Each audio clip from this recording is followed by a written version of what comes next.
DK ಅವ್ರನ್ನ ಕಂಡ್ರೆ ಅವ್ರು ಬಹಳಷ್ಟು ಅಂದ್ರೆ ಒಂಥರ ಒರಟಾಗಿರ್ತದ ಸ್ವಭಾವ ವ್ಯಕ್ತಿ. ಅವ್ರನ್ನ ಭೇಟಿಯಾಗಿ ವಿಶೇಷವಾಗಿ ಅಪೆಕ್ಸ್ ಬ್ಯಾಂಕ್ ಚರ್ಚೆ ಆಗಿದೆ ಅಂತ ನಿನಗೆ ಹೇಳು.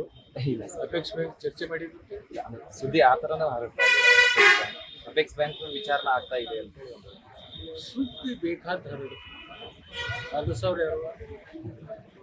ಯಾರು ನೀವಲ್ಲ ಸುದ್ದಿ ಹರಡಿಸ್ತಾರೆ. ಸುದ್ದಿ ಅಷ್ಟ ನಿಜ ಅಲ್ಲ. ಒಟ್ಟು ಅವರು ಇಬ್ಬರು ಭೇಟಿಯಾಗಿರ್ತಕ್ಕಂಥ ತಪ್ಪೇನಿದೆ. ಅವರು ಪಕ್ಷದ ಅಧ್ಯಕ್ಷರು, ಇವರು ಪಕ್ಷದ ಶಾಸಕರು. ಒಂದೇ ಪಕ್ಷದಲ್ಲಿ ಇರ್ತಕ್ಕಂಥ ಸಂದರ್ಭದಲ್ಲಿ ಒಬ್ಬರಿಗೊಬ್ಬರು ಭೇಟಿ ಆಗಬಾರ್ದು ಅಂತಕ್ಕಂಥದ್ದು ಚರ್ಚೆ ಮಾಡಬೇಕಾಗ್ತದೆ. ಟೀಕೆ ಟಿಪ್ಪಣಿಗಳು ಸಹಜವಾಗಿ ಬರ್ತಕ್ಕಂಥ ನಾವು ಯಾರು ಕೂಡ ತಿಳಿದಿರ್ತೀವಿ. ಅಧ್ಯಕ್ಷರು ಒಬ್ಬ ಶಾಸಕರು ಭೇಟಿ ಆದದ್ದೇನೆ ಯಾಕೆ ದೊಡ್ಡ ಸುದ್ದಿ ಮಾಡ್ತಾರೆ ಅನ್ನೋದೇ ನಮ್ಗೆ ದೊಡ್ಡ ಪ್ರಶ್ನೆ. ಇಲ್ಲ ಈಗ ಡಿಕೆ ಅವ್ರನ್ನ ಅವರೇ ವಿರೋಧಿಸ್ತಾ ಆಯ್ತು. ಕೆಲವೊಂದು ಸಂದರ್ಭದಲ್ಲಿ ಯಾವಾಗಲೂ ರಾಜಕಾರಣದಲ್ಲಿ ಶಾಶ್ವತ ವೈದ್ಯನೂ ಇರೋದಿಲ್ಲ, ಶಾಶ್ವತ ಮಿತ್ರನೇ ಇರೋದಿಲ್ಲ. ಕಾಲಾಯ ತಸ್ಮಾಯ ನಮ್ಮ ಕಾಲಾನುಸಾರವಾಗಿ ಅವೆಲ್ಲ ನಡೀತಿರ್ತಾವೆ, ನೋಡ್ಕೊತೀವಿ.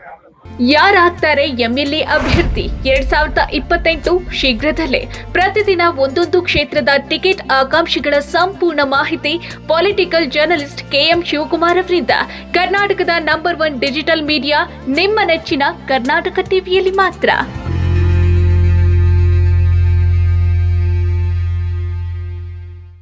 ನೀವು ಸಣ್ಣ ಆಗಬೇಕಲ್ವಾ? ಅದು ಒಂದು ಉತ್ತಮ ಆಹಾರದಿಂದ ಸಣ್ಣ ಆಗಬೇಕಲ್ವಾ? ಪ್ರತಿದಿನ ನಮ್ಮ ಜೀನಿ ಸ್ಲಿಮ್ನ ಯೂಸ್ ಮಾಡಿ ಯಾವುದೇ ಸೈಡ್ ಎಫೆಕ್ಟ್ ಇಲ್ದಂಗೆ ನೀವು ಸಣ್ಣ ಆಗ್ತೀರಾ.